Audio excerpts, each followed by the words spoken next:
Hello everyone. तो चलिए आज 8th क्लास का दूसरा चैप्टर हम स्टार्ट करने जा रहे हैं, that is metal and non metal. So मैं पहले हेडिंग लिख देता हूँ, मेटल एंड नॉन मेटल। तो हम ये चैप्टर स्टार्ट करने वाले हैं आज के इस लेक्चर में। तो मैंने ये फिर क्या रखा है आपके सामने, जी हाँ, सबसे पहले जब आप मेटल एंड नॉन मेटल को बेटा पढ़ना चाहते हो, है ना, मेटल्स एंड नॉन मेटल्स आप लिख लो। अगर आप मेटल्स और नॉन मेटल्स के बारे में जानना चाहते हो तो पहले एग्जैक्ट पोजीशन तो आपको पता होनी चाहिए ना, पीरियोडिक टेबल में एग्जैक्ट पोजीशन कहाँ पे है इसकी, ठीक है। इसीलिए मैंने सबसे पहले आपको इस मेटल्स एंड नॉन मेटल्स के चैप्टर में, जो कि दूसरा चैप्टर है आपका केमिस्ट्री का, है ना, मैंने इसको पढ़ाना स्टार्ट करा है। तो आपको ये तो पहले समझा दूं कि उसमें मेटल्स क्या हैं, नॉन मेटल्स क्या हैं। ये अगर पता चल जाता है तो फिर आगे के रास्ते आसान हो जाएंगे। तो ये जो आप देख पा रहे हैं आपके सामने जो डायग्राम है, इसे हम पीरियोडिक टेबल कहते हैं, ठीक है बेटा। ये चीज़ आपको थोड़ा थोड़ा अब नॉलेज होना चाहिए इसके बारे में। सो इसका नाम है बेटा पीरियोडिक टेबल। मैं इसको मिटा देता हूँ, फिर यहाँ पे लिख देता हूँ this is periodic table, periodic table. और आपको इसके बारे में कुछ कुछ तो नॉलेज अब हो जाना चाहिए, क्योंकि अब यहीं से आपको मेटल मिलेगा, यहीं से आपको नॉन मेटल मिलेंगे। तो यहाँ पे कुछ कुछ नॉलेज आपको होना चाहिए कि इसमें क्या होता है। सबसे पहले तो मैं बता दूं कि पीरियोडिक टेबल में प्रेजेंटली अभी 118 एलिमेंट हैं। उस पर जगह जो है एलिमेंट्स को भरने का, वो टोटल 118 एलिमेंट्स हैं। जैसे आपने hydrogen, helium, lithium, beryllium, boron, carbon याद कर रखा है ना एलिमेंट, तो 118 एलिमेंट है। जिस तरीके से आपको मैंने 1 to 30 याद करवाया है, और इसके बारे में अगर डिटेल से पढ़ना है तो आप general chemistry class 7th 8th 9th 10th के लिए जो मैंने सीरीज बना रखा है उसको देखिए, वहाँ पे आपको बहुत नॉलेज मिलेगा इसके बारे में।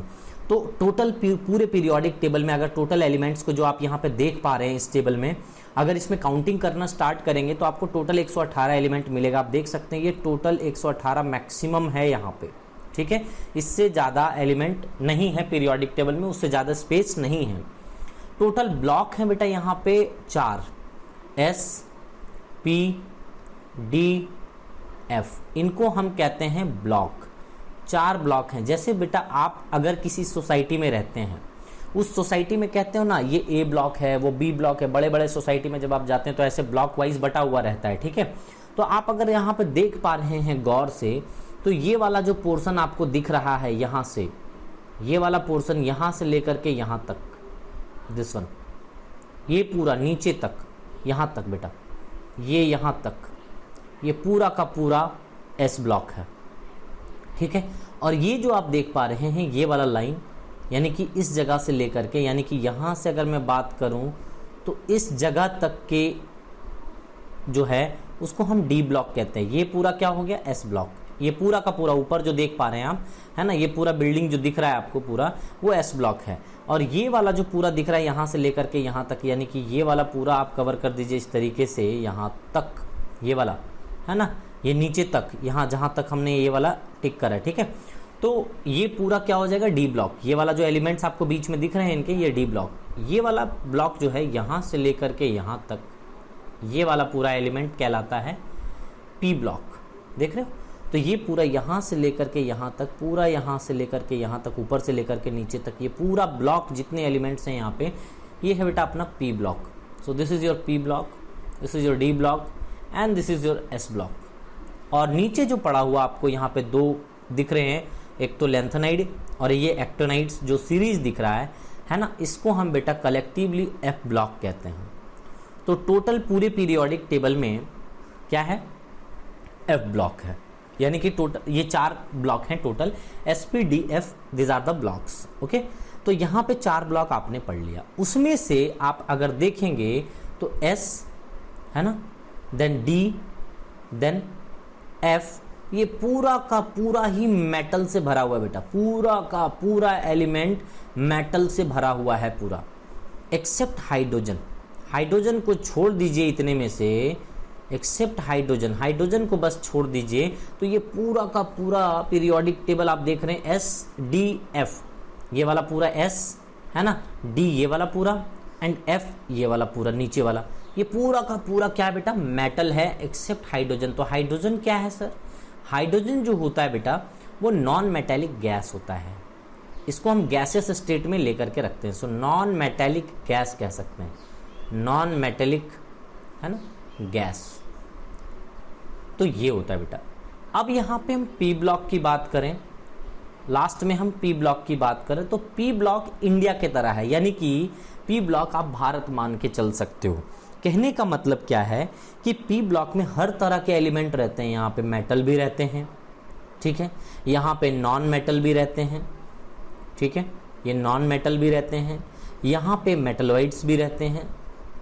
सो ये मेटलॉइड्स क्या होता है सर, ये तो नया आ गया, ये तो अभी तो मेटल सुने थे, नॉन मेटल सुने थे, अब ये मेटलॉइड्स कहाँ से आ गया। जी हाँ बेटा, इनको मेटल एंड नॉन मेटल के दोनों की प्रॉपर्टी को रखने वाला मेटलॉइड्स कहलाता है, इन बिटवीन प्रॉपर्टी होती है इनकी, ठीक है।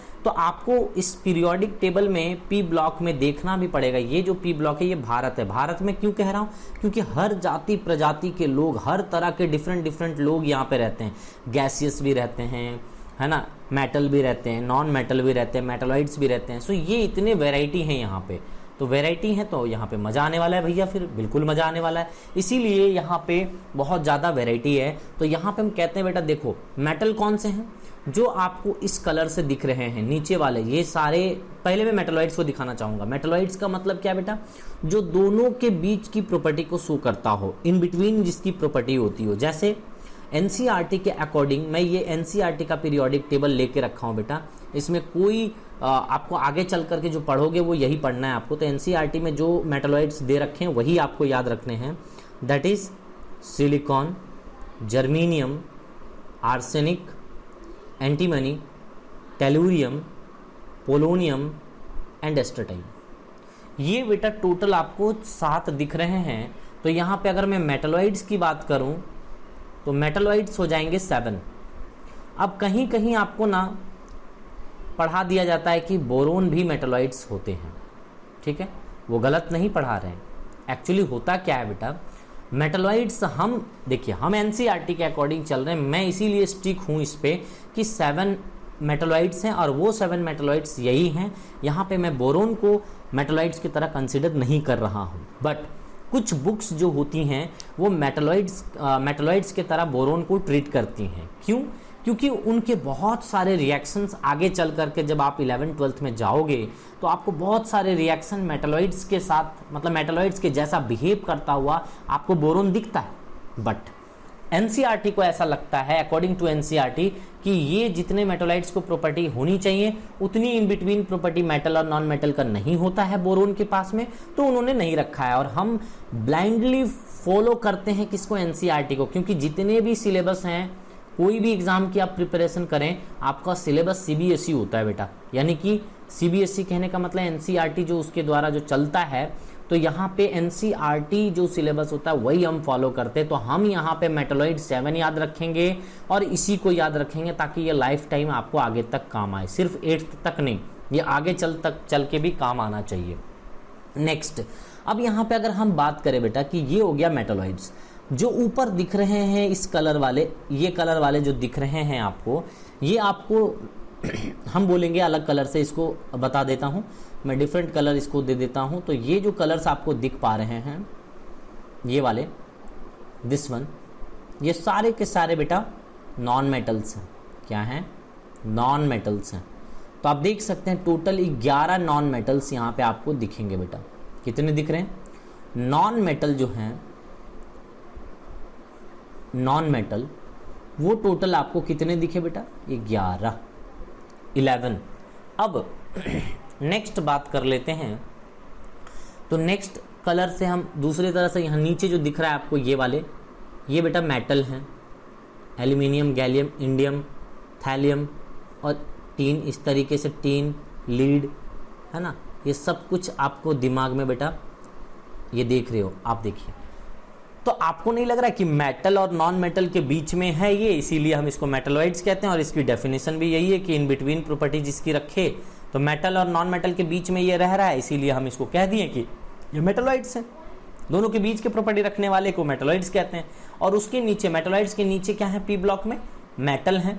तो नीचे बेटा मेटल है, और मेटल यहाँ पे ढेर सारे हैं। मेटल पूरे पीरियोडिक टेबल में अगर हम बात करें तो 80% जो है वो मेटल ही है, क्योंकि आप देखो ना यहाँ पे मैंने बताया एस ब्लॉक में भी, डी ब्लॉक में भी, एफ ब्लॉक में भी, ये सारे के सारे मेटल्स हैं, और सारे के सारे मेटल्स हैं बेटा एक्सेप्ट हाइड्रोजन। हाइड्रोजन एक नॉन मेटेलिक गैस है। तो यहाँ पे मेटल हम बोलते हैं पूरी पीरियोडिक टेबल में 80% है, और 20% में आपको आ जाता है कौन? Metalloids and non metal. ये देख लो, मेटलॉइड्स एंड नॉन मेटल, ये 20% के अंदर अंदर आ जाता है। तो आई थिंक आपको बेटा यहाँ पे जस्ट इंट्रोडक्शन जो मैं बताना चाहता था कि पीरियोडिक टेबल में मेटल एंड नॉन मेटल किस तरीके से यहाँ पे दिखते हैं, कैसे रहते हैं मेटल एंड नॉन मेटल, ये आपको बता दूं। रेस्ट ऑफ द जितने भी एलिमेंट्स आपको यहाँ पे दिख पा रहे हैं वो सब के सब, जैसे ये वाला, ये पूरा कंप्लीट क्या है बेटा, यहाँ से लेकर के यहाँ तक कंप्लीट क्या है? S block. ये वाला पार्ट आपको क्या बताया मैंने, बोलो? ये वाला पार्ट कंप्लीट बताया डी ब्लॉक। ये वाला जो पार्ट नीचे है वो कंप्लीट क्या बताया बेटा? F block. तो आई थिंक ये पूरा का पूरा तीनों के तीनों मेटल हैं, एक्सेप्ट यहाँ पे हाइड्रोजन को छोड़ दें तो, ठीक है, हाइड्रोजन यहीं पे रहता है। अब यहाँ पे इस तरीके से आपको ये बहुत सारे चीज़ आपको समझ में आ गए कि पीरियोडिक टेबल में क्या होता है। तो इन जनरल अगर हम देखें बेटा तो यहाँ पे सबसे ज़्यादा मेटेलिक कैरेक्टर लेफ्ट साइड में होता है। लेफ्ट साइड में ना मेटेलिक कैरेक्टर ज़्यादा होता है। तो अगर आप लेफ्ट से राइट मूव करते हैं, यानी कि आप पीरियोडिक टेबल में इधर से इधर जाते हैं बेटा, इधर से इधर, यानी कि लेफ्ट टू राइट अगर आप मूव कर रहे हैं तो लेफ्ट साइड में सबसे ज़्यादा मेटेलिक कैरेक्टर होता है। मेटल्स ज़्यादा मौजूद होते हैं लेफ्ट साइड में, और जैसे जैसे राइट साइड में आने लगते हैं नॉन मेटल आने लगता है, नॉन मेटल आने लगता है। तो आप इससे भी अनुमान लगा के रख सकते हैं कि देखिए राइट साइड में, राइट मोस्ट में कौन है? नॉन मेटल है, सारे सारे राइट मोस्ट में नॉन मेटल है, और लेफ्ट में ये मेटल है पूरा। यहाँ पे इधर इधर इधर जाओगे तो ये पूरा मेटल है, ये मेटल है, ये मेटल है। तो ये मेटेलिक कैरेक्टर सबसे ज़्यादा इधर ही होता है। तो ये इधर से जाएंगे अगर इधर की ओर तो ये क्या करेगा? डिक्रीज करेगा। इधर से इधर और जाएंगे तो मेटेलिक कैरेक्टर डिक्रीज करता है बेटा, ऐसे जाएंगे तो डिक्रीज करता है। तो ये वाला इधर जाओगे तो डिक्रीज करेगा मेटेलिक कैरेक्टर। तो आपको याद रखना है कि ये जो हो जाएगा, इधर जाने से, लेफ्ट टू राइट जाने से नॉन मेटेलिक कैरेक्टर यहाँ पे इंक्रीज करता है, यानी कि नॉन मेटल्स बढ़ते हैं जब लेफ्ट टू राइट जाते हैं। तो आपने देखा भी राइट मोस्ट में बहुत ज़्यादा है, ठीक है। तो इस तरीके से आपने नॉन मेटल्स यहाँ पे, और ये मेटेलिक कैरेक्टर यानी कि लेफ्ट कॉर्नर में, लेफ्ट साइड में आपको ज़्यादातर मेटल देखने को मिलेंगे, और राइट मोस्ट में आपको कौन देखने को मिलेंगे? यहाँ पे आपको नॉन मेटेलिक एलिमेंट्स देखने को मिलेंगे। तो ये था अपना, हमने जो आपको बताया ये position of metals and non metals in the periodic table हमने आपको बताया बेटा। तो पीरियोडिक टेबल के बारे में मैंने आपको अच्छी खासी knowledge they the. This is periodic table, और जब भी आप पढ़िए तो एक पीरियोडिक टेबल अपनी स्टडी टेबल के फ्रंट में जरूर चिपका के रखिए। सो आज के जो मेटल नॉन मेटल में हमें जितना बताना था, हमने ये मेटल नॉन मेटल के जस्ट इंट्रोडक्शन पार्ट में आपको बताया, ताकि आपको इतना जरूर पता होना चाहिए। एग्जैक्ट पोजीशन ही नहीं पता रहेगा तो जब मैं कुछ बोलूँगा तो आपको फीलिंग नहीं आएगा, तो फील आना चाहिए, ठीक है। और ये जो आपको देख रहे हो कि सर ये तो पूरा पी ब्लॉक था, सर ये वाला तो पूरा पार्ट पी ब्लॉक था, तो लास्ट में आपने क्या छोड़ दिया है? ये वाला, ये तो ये बेटा अलग से आप याद रख लो कि ये वाला पी ब्लॉक के एलिमेंट तो हैं, बट ये नोबल गैसेस में काउंट में आते हैं बेटा। इसको हम कहते हैं नोबल गैसेस, नोबल, ठीक है, गैसेस, नोबल गैस है ये। तो इस तरीके से आप दिमाग में रख सकते हैं। तो ये नोबल गैसेस है, ठीक है। तो आई थिंक इतना आपको समझ में आ गया होगा। पोजीशन आपको समझ में आ गया होगा कि कहाँ पे पोजीशन है इस पीरियोडिक टेबल में मेटल नॉन मेटल की। अब चलिए मैं आपको एक डिफरेंस टेबल बताता हूँ। तो चलिए अब हम मेटल नॉन मेटल के बारे में पूरी तरीके से समझ चुके हैं, उसकी पोजीशन देख चुके हैं पीरियोडिक टेबल में। तो अब मुझे स्टार्ट करना बिल्कुल ही डिफ़िकल्ट नहीं होगा, ठीक है। तो अब मैं क्या करता हूँ, सबसे पहले आपको फिजिकल प्रॉपर्टीज़ आपको बताऊंगा कि क्या होता है इसके फिजिकल प्रॉपर्टीज़। तो कैसे बताऊंगा, चलिए देखते हैं। तो इसको मैं डिफरेंस टेबल के फॉर्म में आपको बताने की कोशिश करूँगा। जितने भी पीरियोडिक प्रॉपर्टीज़ आज कवर हो जाएँ, कोई दिक्कत नहीं है। तो मैं सबसे पहले आपको बताना चाहूँगा difference between the physical properties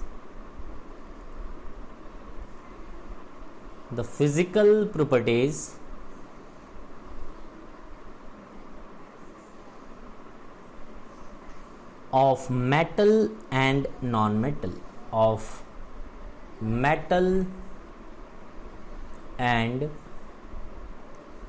non-metal। तो आपको यहाँ पे मैं एक बात समझाऊं बेटा कि सबसे पहले तो ये समझने की जरूरत है कि केमिकल प्रॉपर्टीज और फिजिकल प्रॉपर्टीज क्या होता है सर। तो यहाँ पे फिजिकल प्रॉपर्टीज कहने का मतलब है बेटा, जैसे आपके बारे में मैं बोलूँ, ठीक है, कि क्या फिजिकल प्रॉपर्टीज करते हो। जैसे आपकी कलर की बात करेंगे तो वो फिजिकल प्रॉपर्टीज है, देखने में कैसा लगता है, अपीयरेंस फिजिकल प्रॉपर्टीज है, ठीक है।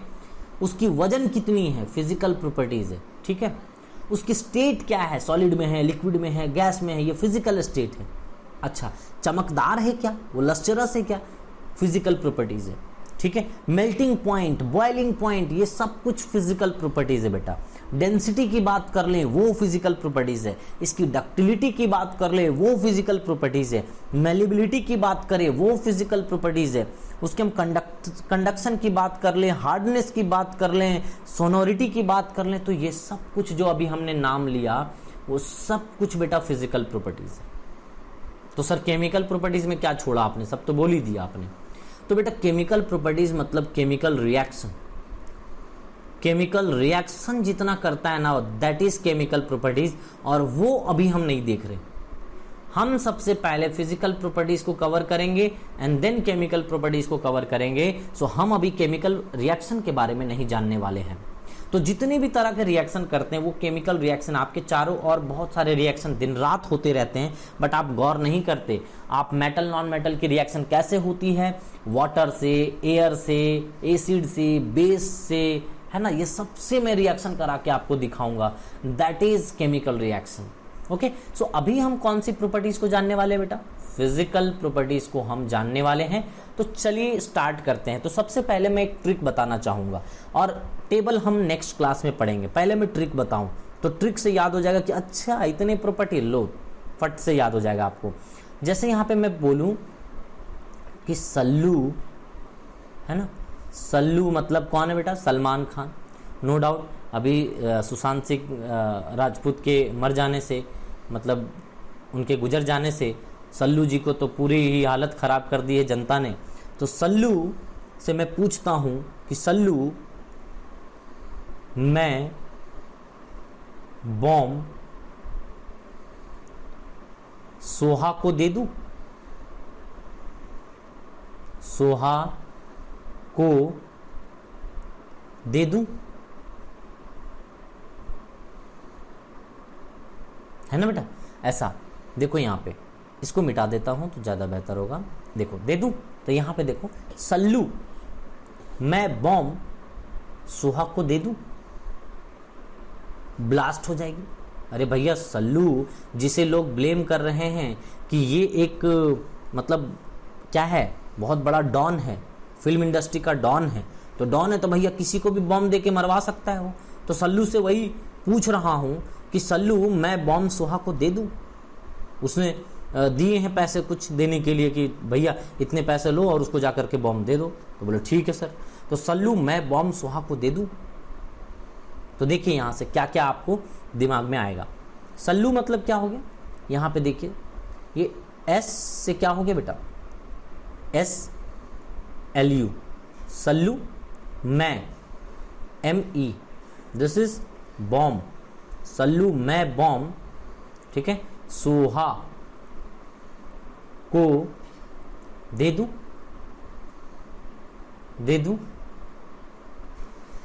तो S4 state, S4 state, L4 lustrous, L4 बेटा लस्टर,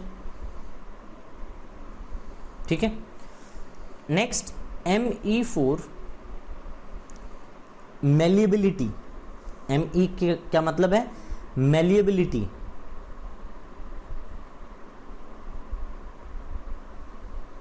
मेलिएबिलिटी, ठीक है। इसी तरीके से बॉम्ब में यहां पे ये आ जाएगा boiling point and melting point, ठीक है। तो यहां पे boiling point and melting point, melting point. Soha, यहां से SO क्या हो जाएगा बेटा? Sonority, sonority. अच्छा, HA से क्या होगा सर? Hardness, hardness. CO से क्या होगी सर? कंडक्टिविटी। इसको और नीचे कर देते हैं यहां पे, कंडक्टिविटी। DE से क्या होगा सर? डेंसिटी। एंड DU से क्या होगा? डक्टिलिटी। आप देख रहे हैं बेटा, सोहा यानी कि सल्लू, मैं बॉम्ब सोहा को दे दूं, है ना, मैं बॉम्ब सोहा को दे दूं। तो देखो ये कितना बेहतर ट्रिक बन गया आपके लिए, है ना, जिससे आप बड़े आसानी से, जब आपको बोला जाता है कि right the difference table between metals and non metals, तो ये आपको बहुत बेजोड़ हेल्प करने वाला है, जहां पे आप आराम से 10 प्रॉपर्टीज बता सकते हो सिर्फ एक ट्रिक से। क्योंकि ये प्रॉपर्टीज बताना टफ नहीं है, इस प्रॉपर्टीज को याद रखना टफ है कि प्रॉपर्टीज को कैसे याद रखा जाए। एक बार पता चल गया स्टेट, तो आपको ये पता ही है कि सॉलिड, लिक्विड, गैस, मेटल कैसा होता है, नॉन मेटल कैसा होता है, ये सब कुछ पता है। ये सब कुछ आप खुद बताओगे अगले लेक्चर में, देखो। लेकिन आपको ये प्रॉपर्टीज तो पता होना चाहिए कि प्रॉपर्टीज क्या होते हैं। तो ये 10 प्रॉपर्टीज, जब भी आपको डिफरेंस टेबल बोला जाएगा, जब भी आपको डिफरेंस टेबल बोला जाए, तब आपको याद रखना है क्या? ये सब ट्रिक। सल्लू, मैं बॉम्ब सोहा को दे दूं। देख लीजिए कितनी प्रॉपर्टीज आपने बता दिए। 1 2 3 4 5 6 7 8, है ना, 9 ही पीरियोडिक प्रॉपर्टीज हुए। 1 2 3 4 5 6 7 8 9 पीरियोडिक प्रॉपर्टीज। चलो मैंने 10 कह दिया था, तो 9 पीरियोडिक प्रॉपर्टीज भी बहुत होते हैं बेटा, ठीक है। इतना भी याद कर लोगे तो काफी है। तो ये सारे पीरियोडिक प्रॉपर्टीज को हम बड़े डिटेल में अगले लेक्चर में हम समझेंगे। फिलहाल आप ट्रिक याद रखिए और इस ट्रिक से बड़े आसानी से आप लिखने की खुद से कोशिश करिए। जितना आपको आता है वो डिफरेंशिएट करने की कोशिश करिए कि मेटल और नॉन मेटल के बीच में क्या डिफरेंस है। मैंने तो आपको बता दिया, अब नेक्स्ट क्लास में स्टार्ट कर लेंगे कि कैसे आखिर आपको करना है। सो इस लेक्चर में इतना ही। अगले लेक्चर में हम डिफरेंस टेबल को पूरी तरीके से फोड़ देने वाले हैं। So thank you everyone.